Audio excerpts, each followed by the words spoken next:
स्वाति सिंह जी, राधा वल्लभ श्री राधा वल्लभ श्री हरिवंश महाराज जी। महाराज जी, मेरी कोई संतान नहीं है, परंतु उसकी प्राप्ति के लिए शरीर की माता जी प्राय अलग अलग भगवान के पाठ करने को बोलती है। उनकी प्रसन्नता के लिए मैं कर तो लेती हूँ, पर श्री जी की शरणागत होने के कारण पूर्ण भाव नहीं बन पाता। कहीं श्री जी या अन्य या उन भगवान के प्रति अपराध तो नहीं बन रहा, मतलब अंदर से भाव नहीं रहता। कोई और भगवान है नहीं, एक ही है। हाँ, उनको विविध नाम है, विविध रूप है, विविध आराधनाएं हैं। हमारी समझ में तो भक्ति के 3 स्वरूप हैं।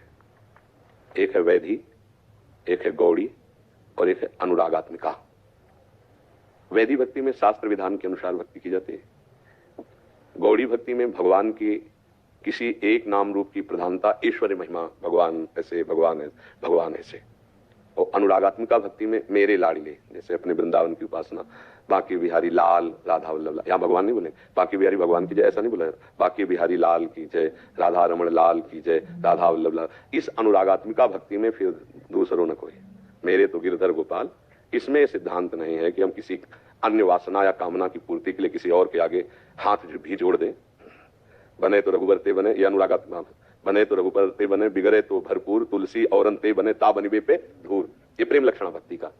अब अगर यहाँ कोई जुड़ता है तो समझना चाहिए कि प्रेम लक्षणा भक्ति का गढ़ है ये वृंदावन। अच्छा, संतान आदि या सुख आदि, जैसे ना चाहने पर दुख अपने आप आ जाता है, ऐसे ही अगर योग है संतान का तो आप ना भी चाहो तो हो जाएगा। देखो ना, कितने ऐसे लोग हैं खाने की व्यवस्था नहीं, चाहते भी नहीं कि संतान हो, पर कई संतान हो जाती क्योंकि योग है। बहुत धन है, ऐश्वर्य है, वैभव है, पर योग नहीं है। पति पत्नी सुंदर है, सारी व्यवस्थाएं हैं, डॉक्टरी भी करवा चुके, सब व्यवस्था, पर योग नहीं है। तो योग ना होने पर फिर नहीं होगा। अब उसमें आप कोई पाठ करो, कोई ऐसा करो, कुछ ऐसा करो, फिर ना हो तो फिर आप उसमें भगवान पर श्रद्धा करो, तो तुम्हारा अज्ञान होगा। श्रद्धा से भगवान में कोई फर्क नहीं पड़ता है। श्रद्धा करोगे तो तुम्हारा मंगल हो जाएगा। अगर योग नहीं है तो कुछ भी किया जाए संतान नहीं हो सकती। जैसे श्रीमद् भागवत में कथा आती है कि आत्मदेव नाम के ब्राह्मण के पास खूब ऐश्वर्य संपत्ति सब थी, पत्नी थी जिनका नाम धुंधुली था। अब पति ने बहुत साधना की, दान पुण्य किया, बड़े विद्वान थे वो, तो सब अनुष्ठान किए, लेकिन संतान नहीं हुई। अब हार करके इस बात में जल करके कि अब जाके जंगल में मैं आत्महत्या कर लूंगा, मेरे तो संतान है ही नहीं।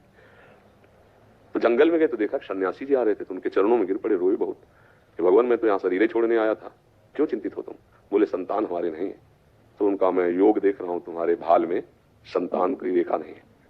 तो उनका महाराज अब हम तो जिएंगे नहीं अगर संतान नहीं मिला। तो उनका भाग्य में रेखा नहीं है संतान की, मान लो सुखी हो जाओगे। बोले नहीं महाराज हम तो उन्होंने तपोबल से एक फल प्रकट किया और दिया कि अगर अपनी पत्नी को खवा दोगे तो गर्भवती हो जाएगी, बढ़िया संतान होगी, और तुम्हारे आए नहीं भाग्य में संतान ही हो। फल दे दिया। फल लेके गए, अपनी पत्नी से कहा कि ऐसा, उसने कहा हम खा लेंगे, विश्वास में दे दिया। और उसने अपनी बहन को बुलाया और कहा कि हम तो कभी गर्भ धारण नहीं किया, तुम्हारे तो कई बच्चे हो गए, बड़ी पीड़ा होती होगी प्रसव के समय, 9 महीना पेट में धारण करना, फिर हम कुछ खा नहीं पाएंगे। और कई तरह की कल्पना करके अपनी बहन से कहा कि तुम एक काम करो, तुम गर्भवती हो, मैं नाटक करूंगी गर्भवती का, और जहां संतान हो तो मुझे दे देना और मैं तुम्हें पैसा दे दूंगी, और तुम ही अपने पति को कह देना कि संतान मर गए, ऐसे। और परीक्षा के लिए इस फल को हम गाय को खवा देते हैं। तो गाय को वो फल खवा दिया। अब वो समय से जब उनकी बहन के लड़का हुआ तो वैसे ही नाटक पूरा हुआ, पैसा उधर चला गया उधर। अब ये हुआ कि आत्मदेव ब्राह्मण के पुत्र हुआ, बड़ी खुशी हो गई। अब उसने अपने पति से कहा कि पूर्व में संतान ना होने के कारण मेरे वक्षा स्थल में दूध नहीं है, मेरी बहन के लड़का हुआ तो पधार गया, तो अगर उसको हम सेवा के लिए बुला ले तो बढ़िया रहेगा। तो बुला लिया, वो बढ़िया बात बन गई क्योंकि बहन थी। तो इधर समय आने पर गाय के पुत्र हुआ, तो कान भर गाय के, बड़ा ही तेजस्वी, क्योंकि ऋषि का फल। अब देखो भाग्य में पुत्र नहीं है तो नहीं हुआ ना। अब आत्मदेव को लग रहा है कि मेरे पुत्र हो गया। अब वो दुराचारी इतना बाल्यावस्था से खेलते हुए बालकों को कुएं में डाल दे, और जब जवान हुआ तो फिर पिटाई शुरू की अपने माँ की और पिता की, सबकी। मार मार के एक बार तो इतना माँ को मारा कि वो प्राण त्यागने के लिए कुएं में गिरी, मर गए। बड़ा अत्याचार। वो तब गोकर्ण जी से, वो बड़े शांत और शास्त्र ज्ञानी, आत्मदेव जी ने प्रार्थना, बेटा मेरा कल्याण कैसे होगा, मैं तो फंस गया पुत्र मोह में, और ये धूर्त ऐसा पुत्र पैदा हुआ। तो उनका पिताजी, भगवान का आश्रय लो, लोक धर्म का त्याग करो, संतों की समाज में बैठो तो तुम्हें पता चलेगा जीवन का लाभ क्या है। धर्मम भजस्व सततम त्यज लोक धर्मान, सेवन सदा साधु पुरुषं जहि काम तृष्णाम, अन्यस्य दोष गुण चिंतन मास मुक्त्वा, सेवा कथा रसमो नितराम पिबत्तुम। ये उपदेश किया। वो गए और भगवान का चिंतन करते हुए उनका अब ये घोर पापाचारी पाप करके फिर वैश्याओं के संग उनके प्रभाव से मरा भूत बना। तो उसी के लिए गोकर्ण जी ने भागवत की कथा कराई। तो नहीं हुआ ना पुत्र, सब पूरा नाटक रच दिया गया लेकिन नहीं हुआ उनसे, क्योंकि भाग्य में नहीं था। हमें लगता है कि हम अपने इस बात को अंदर से जानते हुए कि हमारे भाग्य में यदि संतान होगी तो हो ही जाएगी, और नहीं है तो फिर नहीं होगी, ये पक्का है। तो होगी तो श्री जी से, प्रियालाल से, और अगर इनसे नहीं होगी तो फिर किसी से भी नहीं होगी।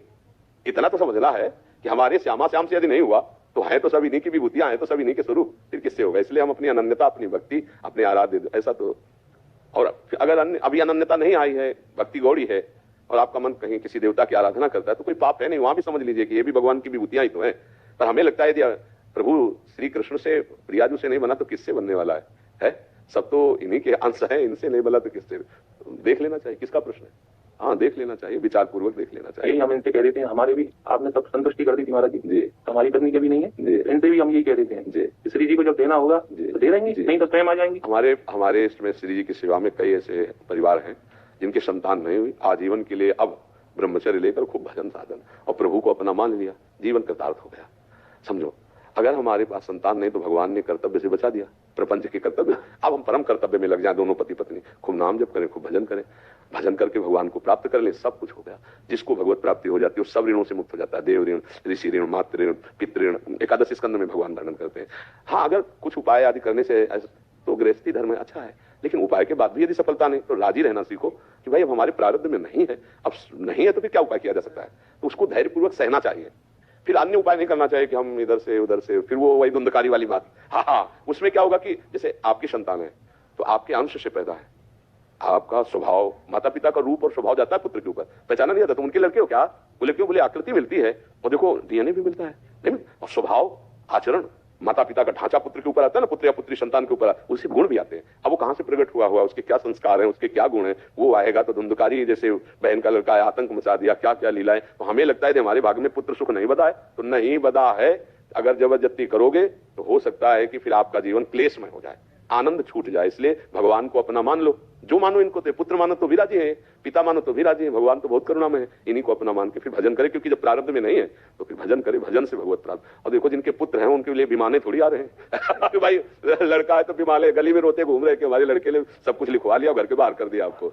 आए बहुत से लोग तो महान दुखी हैं। हाँ, संतान भी दुखी। हाँ, तो इसीलिए नाम जप करो। अच्छा, संतान हुई, कुमारगामी हुई, जेल गई, पूरा जीवन जलता है माता पिता, क्या पूरा माता पिता जीवन भर जल। कितने ऐसे वृद्ध लोग हमें मिले जो अच्छे ऐश्वर्यवान थे, उनके पुत्रों ने पैर छू छू करके सब अपने अंदर में कर लिया और जो धक्का मार के बाहर निकाल दिया, रोते घूम रहे।